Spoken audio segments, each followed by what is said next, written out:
எல்லாருமே இங்கே வந்திருக்கோம் அப்படின்னா இங்கே வந்து அருண் கார்த்திக்ன்ற தம்பி வந்து இப்போ அவருக்கு 5 வயசு, ஒரு ஒன்றாம் கிளாஸ் தான் படிச்சுட்டு இருக்கிறாரு.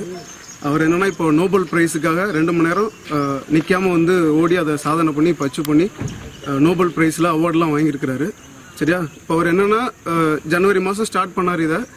அப்போதுலேருந்து ரெகுலராகவே இந்த கிரவுண்டில் தான், நம்ம ராஜபாளையம் ராஜூஸ் காலேஜ் கிரவுண்டில் தான் ரெகுலராகவே ஒரு 5:45 5:30க்கெல்லாம் அவர் ஸ்டார்ட் பண்ணிடுவார். டெய்லி 2 மணி நேரம் 3 மணி நேரம் விடாமுயற்சியில் அவர் ஓடிட்டே இருப்பார் எப்பயுமே. சரி, இப்போ 5 மாதத்துக்கு அப்புறம் நோபல் ப்ரைஸ் நம்ம ஒரு அவங்களுக்கு வந்து ரிப்போர்ட் கொடுத்துருந்தோம். இந்த மாதிரி அவர்கிட்ட ஒரு டேலண்ட் இருக்குது, அதை வந்து நீங்கள் ரெகக்னைஸ் பண்ணணும் அப்படின்னு சொல்லிட்டு ரெஜிஸ்டர் பண்ணி அதை பண்ணியிருந்தோம். இன்றைக்கி நாளில் வந்து அதை வந்து அவர் அச்சீவ் பண்ணியிருக்கிறாரு. சரியா? அவர் விடாமல் வந்து 2 மணி நேரம் கண்டினியூவாக ஓடி அந்த விஷயத்தை வந்து அச்சீவ் பண்ணியிருக்கிறாரு. இதில் முக்கியமான காரணம் என்ன அப்படின்னா, இப்போ வந்து அவங்க அப்பாவால் ஓட முடியாது. சரியா? ஏன்னா அவர் வாழ்க்கையில் குடும்பத்துக்காக ஓடுறதே தவிர அவரால் ரியாலிட்டியில் ஓட முடியாது. ஆனால் நம்ம பையனை வந்து எப்படியாவது நம்ம செய்யாததை செய்ய வைக்கணும் அப்படிங்கிறதுக்காக, அவர் நடக்க முடியாத அந்த விஷயத்த வந்து பையன் மூலியமாக நிறைவேற்றணும் அப்படிங்கிறதுக்காக அவர் மூலியமாக அந்த விஷயத்த கொண்டு வந்திருக்கிறாரு. அவரால் ஓட முடியாது, அவன் பையன் ஓடி வந்து இந்த சாதனையை படைச்சிருக்கிறாரு. அதுக்கு பெரிய விஷயம். என்னோட பேர் அருண்குமார்.